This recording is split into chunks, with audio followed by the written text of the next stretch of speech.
Many physicians enter medicine because they care deeply. At what point does that strength become a vulnerability? And what can we do about it? That's what we're talking about today. If you're a doctor, healthcare leader, or patient, you belong here. I'm Kim Downey, and this is Stand Up for Doctors Conversations at the Intersection of Connection, Courage, and the Future of Healthcare. By way of a brief introduction, Dr. Randie Schacter is an adult, child, and adolescent psychiatrist and a health and wellness coach at Silver Spaces. And Dr. Gigi Abdel-Samed is a 30 years plus or ER medicine physician who built a framework for what's actually driving physician disengagement, helping health systems intervene before turnover costs are embedded. And what would you most like our audience to know about you as we begin our conversation? Gigi, would you like to go first?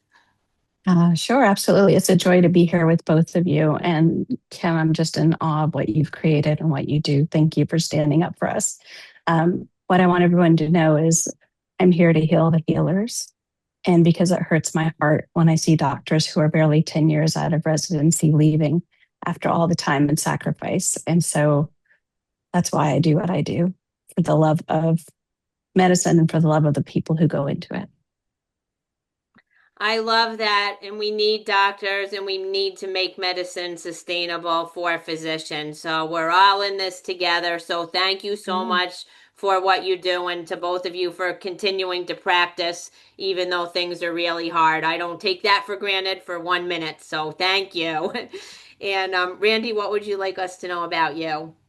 Well, I think you paired us really well, by the way, because that's kind of what I believe in also, the healing the healers, right? So first we have to heal ourselves before we can heal others. And no one's going to be perfect, and accepting that's really important.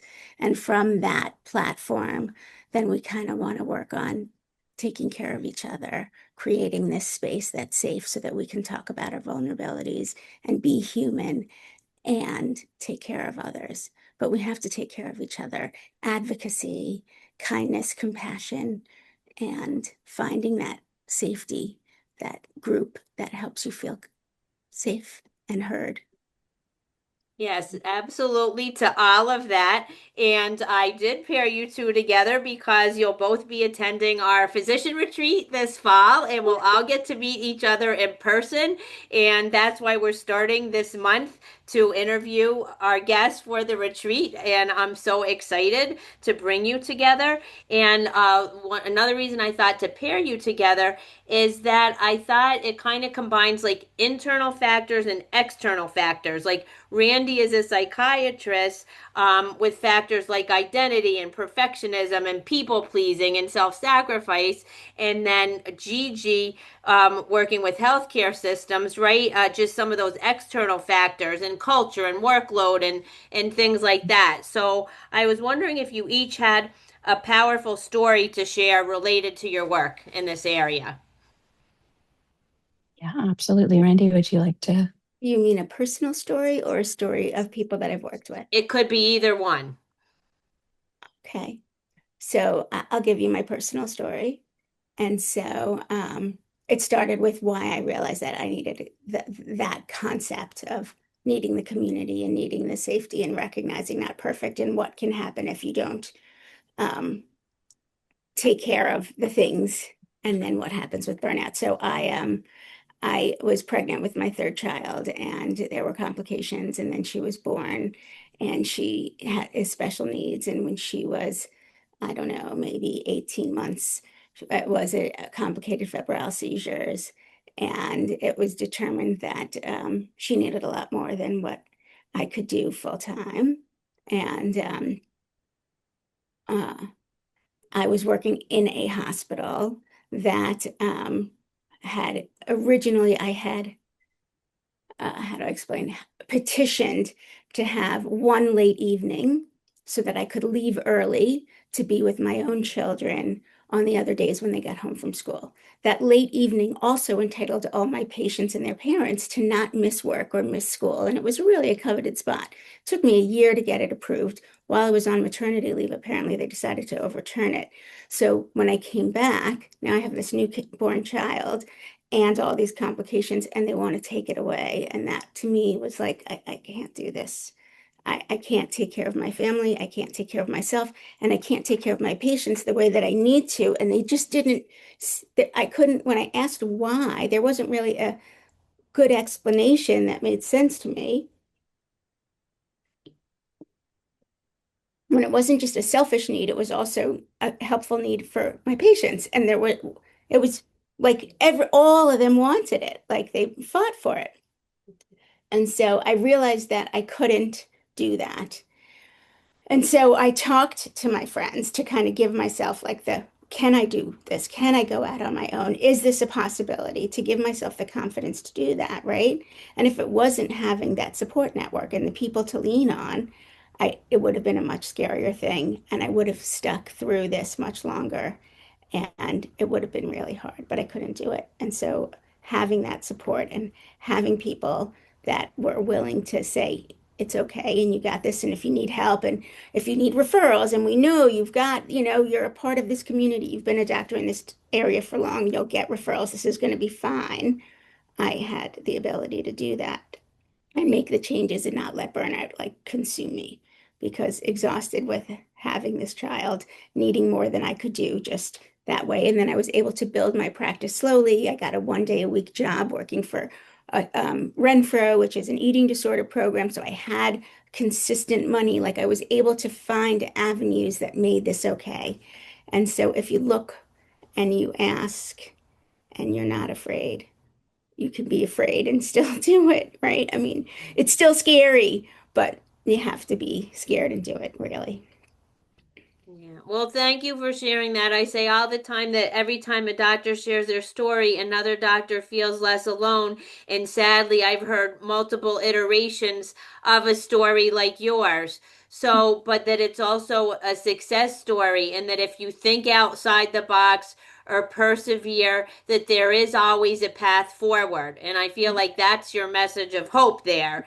Yeah, And thank you for sharing that. right. You figure out how to make your way, like individually, that works for you as opposed to what works for everybody else. Mm-hmm.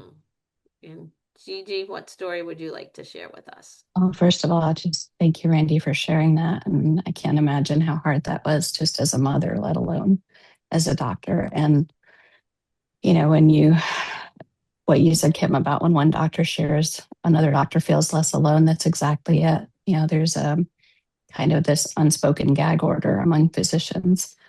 And you asked earlier when you started the show, when does the thing that made us become amazing doctors turn into something that's a negative? And the answer is it's different for everybody, which is why some people burn out at 5 years and some people burn out at 20. I went through my own burnout, became addicted to Ambien for night shifts, and then that took its own toll. Went through, you know, surrendering my license voluntarily, becoming a barista at Starbucks to deal with an addiction to a pill that nobody knew you could be addicted to. But that also freed me to stand up and have a voice. And what I learned was up until then, I had blamed the system. And yet, the very things that made me an amazing doctor started to run me into the ground. And the 9 core wounds framework that I created really talks about how medicine and healthcare selects for those of us who have many of these drives, the wound of worth, where our worth relies on what we do, where we're only as good as what we did today. It doesn't matter if you save 20 people, we only remember the one we lost. And the imposter syndrome that never ends. And from residency and training, so medical school selects for it, residency hardens it in, and then it becomes this internal operating system that we don't know how to stop. But the toll is so much greater than just at work or just personally, where you wake up 10 years later and realize you don't know the person across the table from you at home, that you're not connected anymore, that you feel guilty when you're at work away from the kids, and you feel guilty when you're at home not finishing the charts, and it's not sustainable. And that inner drive that made us want to become doctors, that ability to self-sacrifice, those are good things, but when they run unchecked, they then basically eat away at the core of who we are. And we can't, until it gets to a point, like Randie said, we're just like, wait, I can't sacrifice my child and my family to take care of someone else's. We each have to find that line. And for me, I have gone back to work in the same system that burnt me out, so to speak. And it was in finding a new way of relating to it. And so, I wrote a talk called How Medicine Became My Narcissistic Lover and How I Healed the Relationship. And for me, that really encapsulates it all. And so for each of us, we need to find that new way of relating to or staying in that marriage, in that relationship. And then at least if we choose to leave, we're leaving from choice and not from reactivity. And, I think Randie and I share a lot of the same beliefs with that perfectionism, the internal, if you treat the external, you're just putting a band-aid on things. And so the way I work with the healthcare systems is to meet the physicians where they are, to create those spaces of support, to label and give names to these things that are running us that have never been taught before. Mm. Yeah, that's very powerful. Thank you for sharing your story. I know that's been quite a struggle, and I love that made a comeback, as you could say, and and feel and even stronger now, Yeah, it's right? been 19 years after, 10 years before, 19 years after. So, they're by the grace of God. And what's just struck me, which the average person who's not a physician might not know, how doctors can go to work and feel like they're not making a difference, even ER doctors. And again, it's exactly what you said. It's like you could save 19 people, but that 20th one or the next day, if they say, "Oh, do you remember Mr. Jones or something?" and that can just really like bring you down, or other people find just those little things, like not all of the things that you're doing right or you're doing well. And of course, you're making a difference every day, right? Both of you, like you're saving lives, you're helping people. And also, what you spoke about is it's hard, like at work and home, and you feel like you're never doing enough at work or home. It almost feels like impossible to feel good. Like if you're at work, you feel like, oh, I should be at home or doing better at home, or vice versa. And I think other people wouldn't understand these challenges. And I also just shared an episode featuring a physician spouse and how those work stresses, then where the family can be the foundation of support, but then with those work stresses, if they bring them home, then that can erode that foundation of support. So Yeah, Randie, it's what's a this? big paradox and oxymoron that as physicians, we have sometimes the biggest egos, but yet the lowest self esteem. We will go toe to toe. I know for myself, I would go toe to toe with anyone for my patients, but for myself, I didn't have that. And so the irony is then the one place where we feel worthy, we might overdo it and then work way more than we need to because everywhere else we feel like a failure. And you're right, for everybody else, they think we're living an A+ life, but internally we feel like we're living a C- at best. Crazy, it's crazy making. Well, from a how do I explain it? From a survival perspective, right? That negative feedback that we get kind of keeps us alert of danger. And for whatever reason, I think that over time we've kind of honed in on that to kind of be the lifesavers, right? We have to pick up on all the negative cues so that we remember them so that they don't happen again, right? And that's that protective preventive. And all humans have that. And that's why if you look at research, it shows that for any negative event, it is like 5 times more memorable or something like that than a positive event. And part of that is that protective nature. But I think that as physicians, we've like magnified that because we're trying to prevent negative outcomes. And so all those negative things that happen just seem to kind of like rise to the top. And so, yeah, exactly. You see all the good things that we've done, but then some one negative thing happens and it just sits right here. But we can ground ourselves and we can learn to be present and we can learn to practice all kinds of skills to help us with our own selves. We can't fix the culture of medicine unless we make an attempt to do that from a larger scale. And we can't change hospital systems unless we actually get involved in those things. And so resilience can be helpful, but it is not the only answer. But being aware and finding ways to ground yourself and finding ways to decompress are really important. And recognizing that that negative thing is a natural, life-sustaining thing that you've created that's actually positive, but at the same time needs to be subdued and managed and spoken to. Like, yes, okay, I get it. I remember this. I know it happened. It was a mistake. We are human. We make mistakes. I'm going to put that aside for a little while and I'm going to go do something that brings me joy and makes me happy. I'm going to let it go for a little bit because I am entitled to the rest of my life. Right. Yeah, and absolutely advocacy, but also involvement. I think you nailed it there. In speaking with several of the physicians in the current cohort, one of the biggest things is the fear of speaking up, the fear of saying this is crazy, the fear of saying this metric doesn't make sense. And so many times, healthcare systems will mistake compliance for engagement. They mistake the fact that we go along and they think that means we agree. But until we open our mouths, until we have the courage to stand and we say, no, this doesn't make sense. Otherwise, we're not advocating for ourselves. And once we do that, it gives others permission to stand up and say no. And, we need to have that seat at the table. Absolutely. Mhm. Yeah, for sure. And sometimes those fears are real and or perceived, right? Because Yeah. sometimes they are real fears and sometimes there are repercussions, but Absolutely. sometimes it's perceived fears. And I guess sometimes it's knowing the difference or setting your own firm boundaries, realizing that maybe you have to deal with that fear. And even if it's real, if they've crossed one of your real boundaries. But even if you're leaving a hospital system, for example, they don't always offer an exit interview. Ask for that exit interview. Give them the feedback as to why you're leaving and what it is that they didn't offer that made you decide that you're done. And whether they hear you and make a change or they hear you and do nothing, if they don't hear you, no changes will ever be made.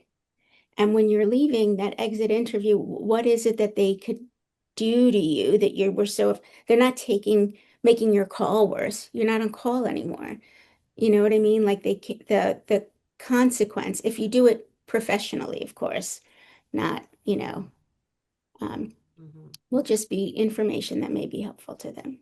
mhm, Yeah. And as far as crossing your boundaries, everybody has that one hard line that once it's crossed, they'll stand up. And I think that's also part of it is that in training, my set point is, well, nobody died. And mhm, in some ways it's similar to, saying, oh, well, the relationship's okay as long as there's no physical abuse. No, it's not. And so it's having to retrain our nervous system. I know for myself, it was like everything is equally important, whether it's a text message, an email, just little things. You say jump, I say how high, let me get on it. And I've done 3 extra things on top of it.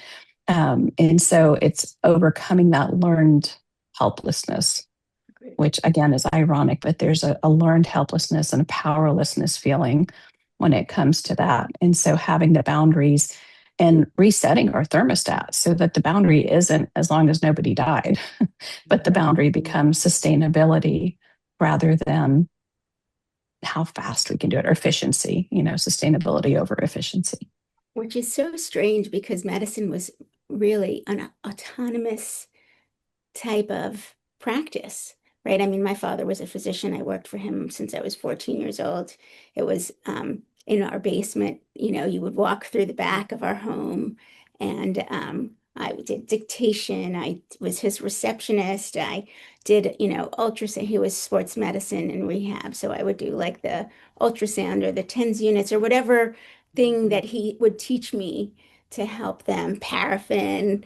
At one point, I was an aerobics instructor in college, and so I actually did water aerobics with some of his post-stroke patients because there's no gravity in the pool and stuff.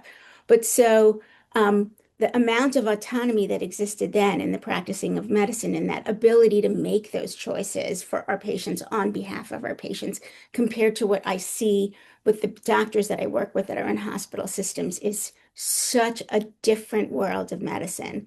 And the joy that him and all his colleagues had in their ability to practice compared to what I see now is it's not the same. And when a physician goes into medicine, I believe that they're often thinking it's what it once was and not what it currently is. And that is part of like a grieving experience because they see last generation. And it is about the compliance is not agreement, but they've taken it as agreement that she's talking about. And they've basically taken advantage of our desire to appease everybody and to be good citizens. And we believed that with the people above us that were or around us that were trying to help administer while we practice medicine were benevolent and clearly not so much. They were bean keepers and they wanted more beans and less patient care, in my opinion. And so it has become more of a business than the practice of medicine and we lose and the patients lose. And the fear is that the more that doctors speak about that, the more that they may get in trouble with their systems. I don't have a system. I speak on behalf of myself. I'm in private practice and I get to say that, not worry about anybody smacking my hand. And the reality is, even within the systems, and I'll just say it plainly, so many times over the years, how many different systems I've worked in now in 30 something years, there's different rules that come out. And I just nod my head, which again made them think compliance is engagement. And I went about doing what's best for the patient. And at the bottom line, I'm like, oh, they're going to fire me, because I know I'm doing what's right. I know that I'm standing by what I believe in. I know that I'm taking care of the patients. And ironically, I was like the second top producer without ever thinking about the metrics. And I think that's where a lot of the systems make the mistake. They keep fine tuning all these variables and all these metrics and all the things on the dashboard, and they're missing the human variable underneath it all, which makes all of those metrics like obsolete. You don't even need to worry about them when you have a physician who's happy, who's engaged, who's taking care of patients, who doesn't have to think about charting a million different metrics that don't actually matter. A patient, yes, they care about how fast they're seen, but if then they're seen and feel unheard or dismissed, they would rather go to a private office and wait 3 hours for the doctor who's going to take their time with them. And I think that's the part that many health systems miss right now. And, okay, so doctors can't create unions, but if we all somehow have the same standards, who's going to fight us? So I think it's time for us to have this conversation more and more.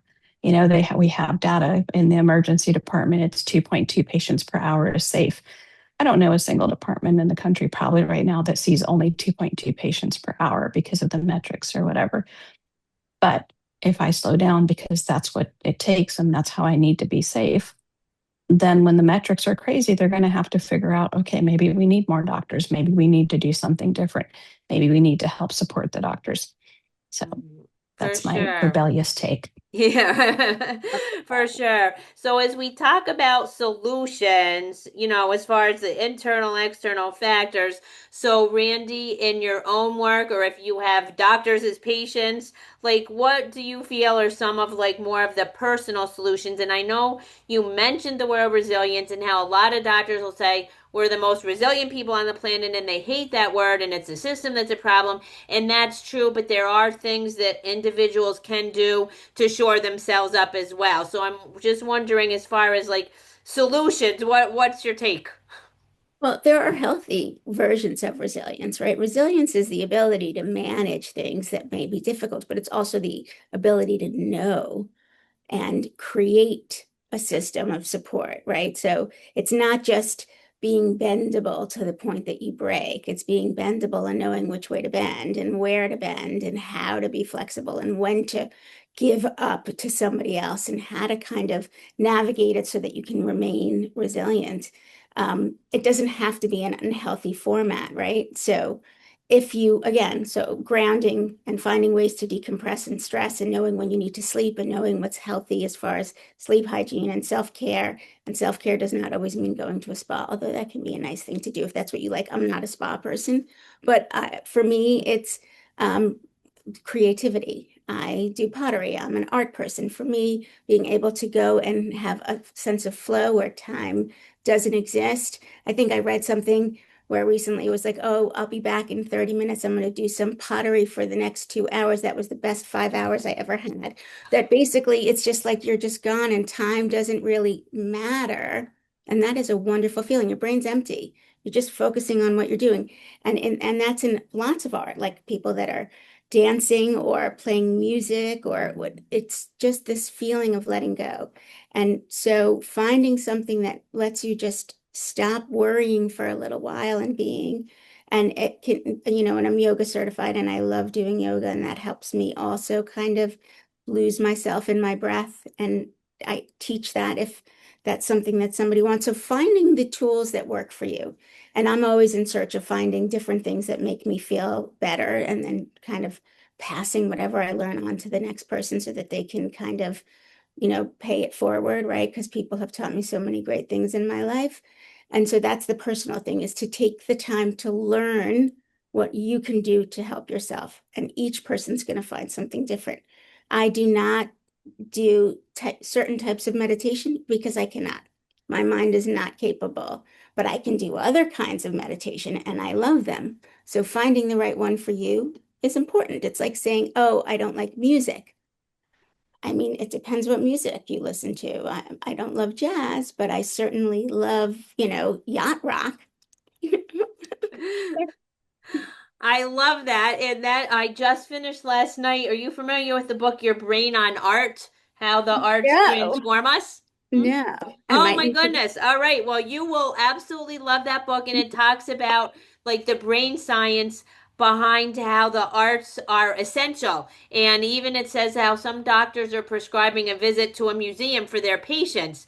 And Sure. also, and art is good for doctors and patients, right? Because So doctors are good. humans and art is good for humans. It And is. at our retreat, we're going to have, it's going to be like a sampler platter to sample exactly what you said. Some things, some people like, we're going to have art and music and meditation, like all of the things. So you can find, what feels right for you to start to explore, and writing and all of that. So thank you for sharing that. And Gigi, as we're talking more about, I know that you help health systems intervene before the turnover costs are embedded. So what would your solutions be from more like the system perspective?